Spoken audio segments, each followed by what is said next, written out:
দর্শক সবাইকে ফিজিওথেরাপি দিবসের শুভেচ্ছা। আজকে বিশ্ব ফিজিওথেরাপি দিবস। এই দিবসটি বাংলাদেশে শুধু নয়, বিশ্বের 139টা দেশেই 8 সেপ্টেম্বর বিশ্ব ফিজিওথেরাপি দিবস পালিত হচ্ছে। এবার এই দিবসটির প্রতিপাদ্য বিষয় হচ্ছে কোমর ব্যথায় ফিজিওথেরাপির গুরুত্ব। আসলে বর্তমান সময়ে শুধু বাংলাদেশে নয়, সারা বিশ্বব্যাপী কোমর ব্যথার রোগী অনেক বেড়ে গেছে। কারণ এখন আমাদের যে জীবনযাত্রা প্রণালী, আমাদের যে কাজের ধরন, সেই ধরন অনুযায়ী আমরা দীর্ঘক্ষণ বসে কাজ করি, দীর্ঘক্ষণ দাঁড়িয়ে কাজ করি, ফ্রিকুয়েন্টলি ট্রাভেল করি, কেউ ডেস্কটপ, কেউ ল্যাপটপ, কেউ মোবাইলে দীর্ঘক্ষণ নেট ব্রাউজিং করি, কাজের কারণেই করি। কিন্তু এই যে প্রলং টাইম বসে থাকা বা প্রলং দাঁড়িয়ে থাকা, এই প্রত্যেকটা জিনিসই আমাদের কোমর ব্যথার জন্য অন্যতম কারণ। এই দীর্ঘক্ষণ দাঁড়িয়ে থাকলে আমাদের কোমরের মাসলগুলো উইক হয়ে যায়, দীর্ঘক্ষণ বসে থাকলে মাসলগুলো উইক হয়ে যায়, যার ফলে পেনটা শুরু বা সূত্রপাত হয়। তো যে কারণে ওয়ার্ল্ডের এই বিষয়টা একটা অ্যালার্মিং ইস্যুস তৈরি হচ্ছে। অনেকের কর্ম জীবনে ব্যাঘাত ঘটছে, সঠিকভাবে অফিস করতে পারছে না।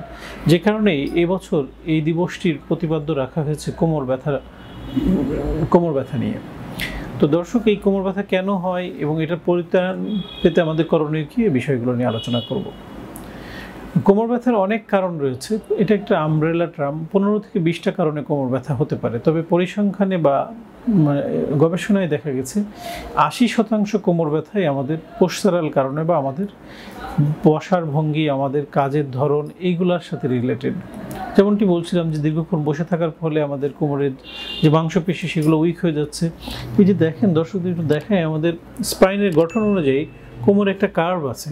এই কার্ভটা অনেক সময় সোজা হয়ে যায়, স্ট্রেট হয়ে যায়, সেই কারণে ব্যথা হয়।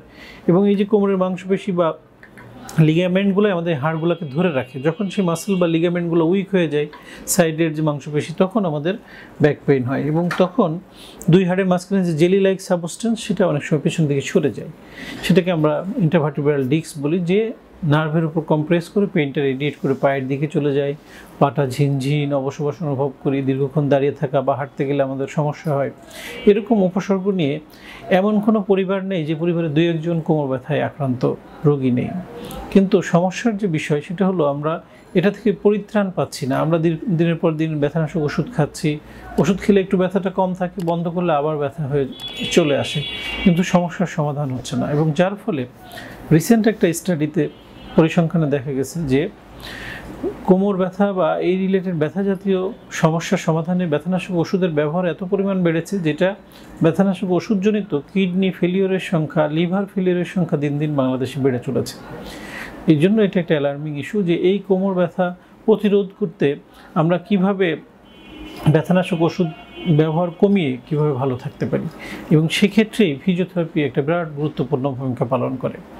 যদি কারণটা সঠিকভাবে নির্ণয় করে আমরা সঠিকভাবে ফিজিওথেরাপি চিকিৎসা নিতে পারি এবং নিয়মকানুন মেনে চলে লাইফস্টাইলে একটু পরিবর্তন এনে আমরা চলতে পারি, তাহলে দেখবেন যে 80% কোমর ব্যথা থেকে আমরা মুক্ত হয়ে যেতে পারবো। কিছু কিছু প্যাথোলজিক্যাল ডিজিজ আছে, যেমন একজনের স্পাইন টিবি আছে, একজনের স্পাইনাল টিউমার আছে, কারো হয়তো বয়সজনিত কারণে কিছু ডিজেনারেটিভ চেঞ্জ, যেমন চুল পেকে যায়, হাড়ের ক্ষয় হয়, সেই লাম্বার স্পন্ডাইলোসিস বা অস্টিওপোরোসিস, এই জাতীয় সমস্যা তো বয়সের সাথে সাথে সবারই হবে।